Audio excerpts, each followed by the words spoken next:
Mahoney laid his service weapon on the kitchen table beside a glass of water he hadn't touched. He'd shaved. He didn't know why that felt important, but he'd shaved clean and put on his good coat, the charcoal wool one Eleanor had bought him before she stopped buying him things. He checked the cylinder twice, 6 rounds. He didn't call Pryor, didn't call Lieutenant Vasquez, didn't call the tip line that had been running for 11 days with nothing useful coming through. He knew what calling would mean. Reports, warrants they couldn't get, a DA who'd wave him off with soft hands and softer language. He knew where Johnny was. He knew what Johnny had done to 4 people across 3 districts, left them folded against concrete walls with their mouths open and one dried leaf placed on the tongue like a communion wafer. Some things you carry alone or they never get carried at all. Mahoney put the gun in his holster, left the water on the table.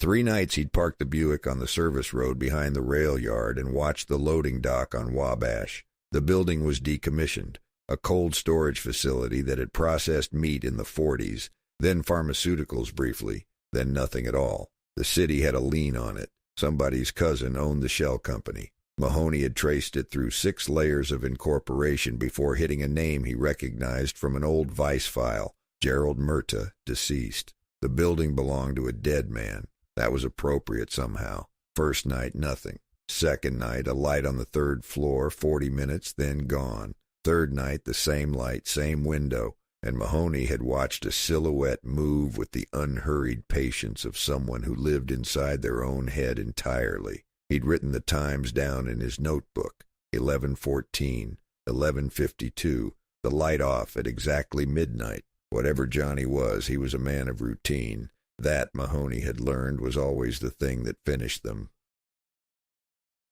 He was inside by 10:30, having come through a loading bay door that hadn't been properly secured in what looked like years. The lock was rusted open in the closed position, a joke that wasn't funny. He climbed to the 2nd floor and waited in the corridor above the dock, back against a support column, listening to the rain work the roof. Chicago spread out through a broken window to his left, the city indifferent and luminous, orange-gray in the cloud-reflected light. He could see the river from here if he leaned. He didn't lean. His hands had been unsteady since the morning he'd connected the 4th victim to the pattern, a physiological response he'd stopped trying to reason away. The body remembered things the mind tried to file. Down below, water was sheeting off the loading dock overhang in a long silver curtain. Mahoney checked his watch. 10:58. He breathed the way the department therapist had taught him and had never told anyone he'd practiced. Slow out, slower in. He waited.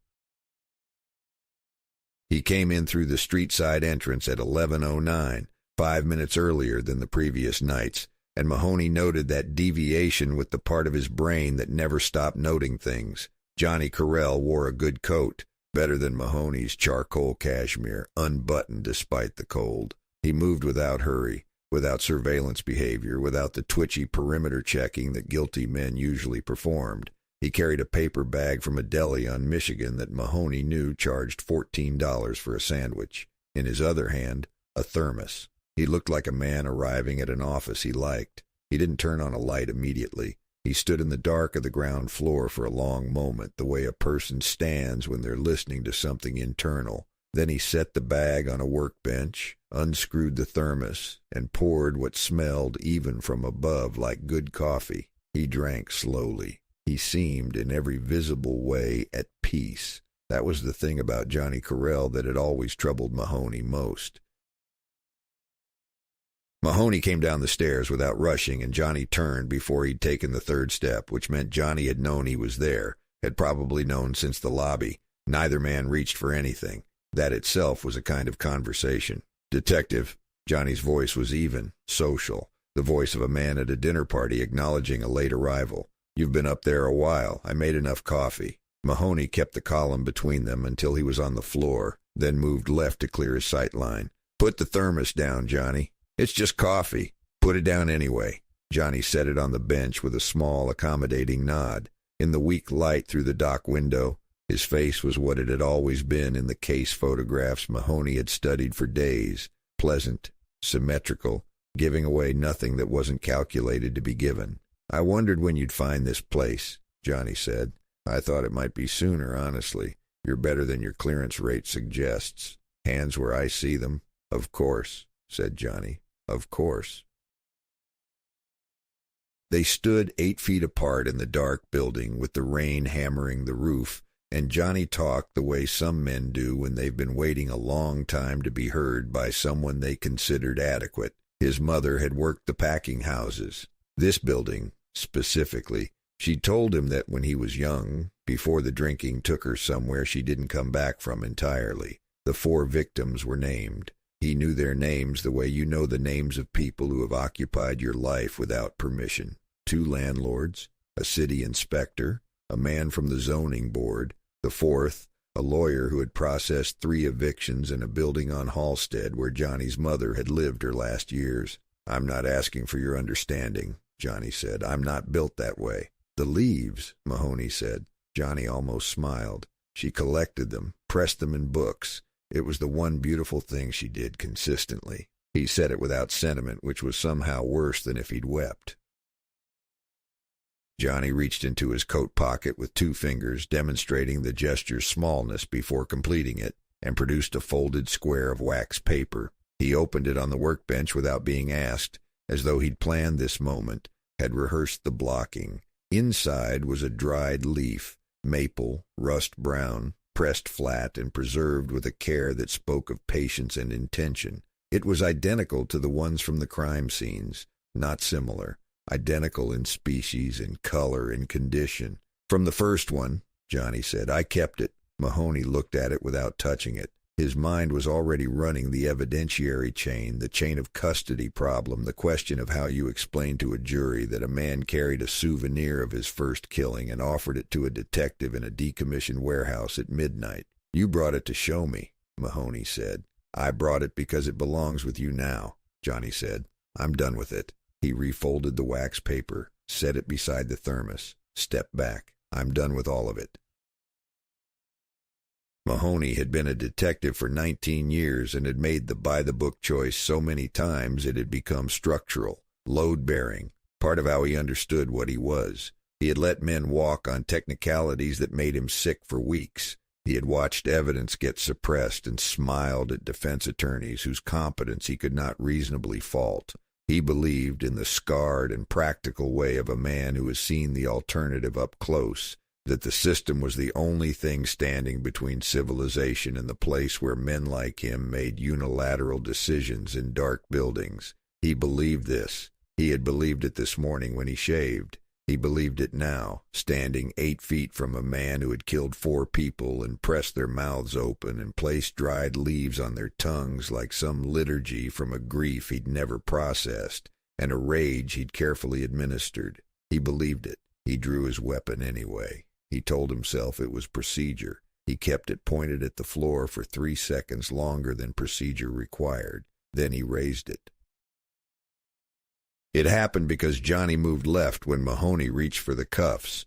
Not a panicked lunge, but a smooth sidestep, economical, like a man who had thought about this contingency. Mahoney's left hand missed the wrist and caught coat fabric, and Johnny rotated out of it with a practice motion that said someone had taught him this at some point in a life Mahoney hadn't fully reconstructed. They went into the workbench together, the thermos hitting the floor with a hollow aluminum clang, coffee spreading black across the concrete. Mahoney's gun hand hit the bench edge and the weapon didn't discharge, but his grip loosened, and he felt his fingers go temporarily wrong the way they'd been going wrong for months. Johnny had his elbow. They were close enough that Mahoney could smell the coffee on his breath. Neither man was young. Both of them knew it. Mahoney drove his forehead into Johnny's cheekbone.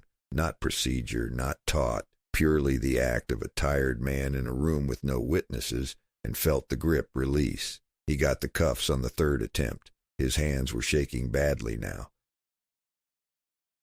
The cuff caught the left wrist, but Johnny pulled before Mahoney secured the right, and for 40 seconds that Mahoney would replay for the rest of his life in various degrees of slow motion, Johnny Carell was loose in the building with one cuff hanging, and Mahoney was on his knees on coffee-wet concrete with his gun 6 feet away, and his hands not cooperating the way hands needed to cooperate in the specific situation of a killer running for a door. He got the weapon. He stood. He could hear Johnny's footsteps on the stairs. Not panicked, still measured, which was more frightening than if he'd been running. Mahoney went up after him. Third floor, the room with the light. Johnny was at the window, looking down at the rail yard, rain coming in, one cuff hanging from his wrist like an accusation. He could have gone through. It was one story down to a rusted fire escape. Mahoney was breathing too hard to speak. They looked at each other across the room. Johnny turned away from the window, held out his free wrist. "All right," he said quietly. "All right." It was not clean. There was no speech. Mahoney read him his rights in the stairwell, voice uneven, one hand still trembling against the railing. He didn't call it in until they were in the Buick with Johnny in the back seat and the doors locked and the rain hitting the windshield like static. When Vasquez answered, Mahoney said he had Carell in custody, gave the location, said he needed a unit and a wagon, and said it all in the flat tone of a man who had decided not to explain anything over the phone. Vasquez asked how he'd located him. Mahoney said he'd explain at the house. Vasquez said something Mahoney didn't fully hear because his blood was too loud. He hung up.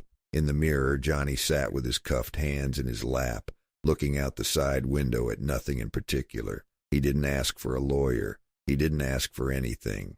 He watched Chicago go past the glass the way people watch things they're seeing for the last time and have already made their peace with. Mahoney drove and didn't say a word.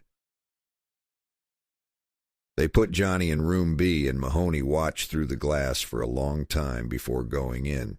Johnny sat with his hands folded on the table and his posture correct, not the collapsed inward posture of men who knew it was over, but the composed vertical bearing of someone waiting for a meeting to begin. When Mahoney entered with a folder he mostly didn't need, Johnny looked at him with something that was almost collegial. Mahoney laid out the photographs, the 4 scenes, the leaves placed with care on 4 tongues. Johnny looked at each one without expression.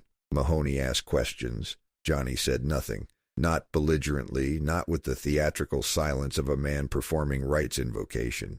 He simply did not answer, as though the questions were in a language he'd chosen to stop speaking. Once, when Mahoney pushed the photo of the first victim forward and said the man's name, Johnny's eyes moved to Mahoney's face and held there for a moment. Almost a smile, not quite, something that lived one careful degree to the left of pity. Mahoney closed the folder. They sat in silence. The fluorescent light hummed. The DA's name was Brennan, and he had the soft, weathered look of a man who had been calculating distances between himself and political trouble for so long the calculation had become facial. He took the case because he had to. He called Mahoney into his office 3 days after the arrest and sat behind a desk that was aggressively organized and said the word manageable 4 times in 12 minutes. The evidentiary situation was, as Mahoney had known it would be, a problem. No warrant for the warehouse.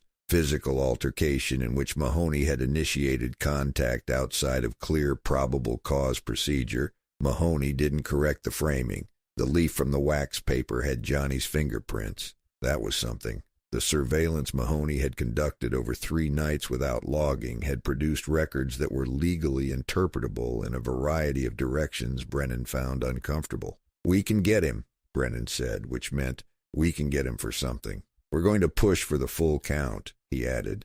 Mahoney looked at the window behind Brennan's head. "How hard?" he asked. Brennan looked at his desk. "Appropriately hard," he said. Mahoney testified for 2 days. He answered every question accurately. He described the surveillance, the entry, the confrontation, the arrest in language that was precise and largely complete, and omitted the 3 seconds he'd kept his weapon pointed at the floor, and the moment his forehead had connected with Johnny's cheekbone in a dark room with no witnesses. The defense attorney was good, a woman named Castellano who had won 4 acquittals in the past 18 months. And she found the edges of what Mahoney had done and pressed them with a professional thoroughness he would have respected under other circumstances. He answered her questions accurately, too. When she asked whether he had violated procedure by entering the premises without a warrant, he said yes. When she asked why, he said he had believed a delay would allow the suspect to destroy evidence or flee jurisdiction. She asked whether he had documentation supporting that belief. He said he did not. The jury watched him with the attentive blankness of people trying to determine whether a man was good. He didn't know what they decided. He stepped down and didn't look at Johnny. Johnny watched him all the way to the door. Manslaughter on 2 counts. Reduced from murder 2 on the other pair due to evidentiary complications that Mahoney understood legally and could not accept morally, and kept those 2 reactions in separate rooms in his head because there was no other way to continue working. 12 years at Stateville. The judge read it in the flat, procedural voice that Mahoney had always found either comforting or unbearable depending on the day, and this day it was the latter.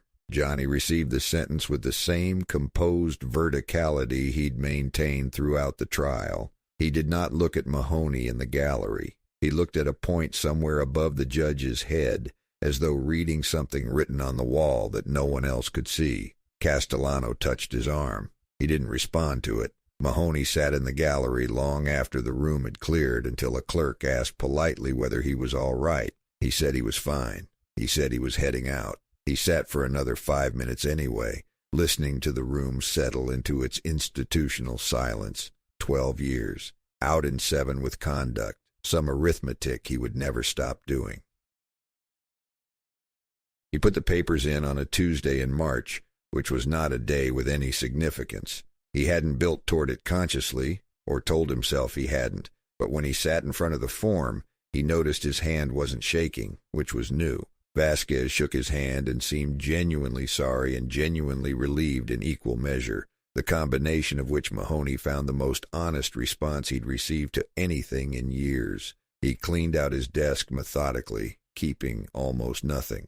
His case notebooks went into a box that he carried to his car in 2 trips. Pryor stood in the bullpen doorway and said something about a drink, which Mahoney agreed to and then canceled via phone message from the parking structure because he couldn't locate the energy for the shape of that conversation. He drove to the lake and sat on a bench in the cold for an hour and watched the water make its indifferent argument against the shore. He felt something he couldn't accurately name. Not peace, not grief. Something in the physiological middle that the body does when a long sustained tension finally and permanently releases. Years later, in an apartment that was quiet in the specific way that chosen solitude becomes quiet, Mahoney sat at the desk he'd brought from the old house and opened the bottom drawer. The wax paper square was still there, exactly where he'd put it after the property room lost the chain of custody argument and returned it to him with a form he'd never filed. He unfolded it. The leaf was still intact, maple, rust brown, brittle at the edges now, but holding its shape with a persistence that seemed, in his current mood, personal. He looked at it for a long time. He told himself it was closed. He believed that. Johnny was still at Stateville. The killings had stopped the night of the arrest and had not resumed. Case closed. He went to refold the wax paper and stopped. He looked at the leaf again, more carefully this time. The way light on a thing can show you what familiarity had been hiding. No stem. The leaf had no stem, not broken off, not worn away, simply absent, as though it had separated from its source at a point that left no trace of connection. He put it down, opened the old case binders, checked his notes from each scene. He'd been thorough. He was always thorough. He found what he was looking for in the margins of his own handwriting, a parenthetical he'd written and apparently never followed up. No petiole. Check W/botanist. He remembered the botanist now, a woman at U of C with patient eyes who had told him in passing that leaves didn't cleanly separate from their petioles naturally, that the stem, the petiole, remained attached in natural fall, that for a leaf to lack one entirely, it would need to be deliberately removed, carefully removed. He sat back in his chair. Johnny had never mentioned the stems, not in the interrogation, not at trial, not in any of the interviews Castellano had permitted in the 18 months between sentencing and Johnny's cessation of all contact with the outside world. Johnny had explained the leaves, his mother, the pressed books, The one beautiful thing she did consistently. He had explained everything about the leaves except the one thing Mahoney was now holding in his hands. The killings had stopped.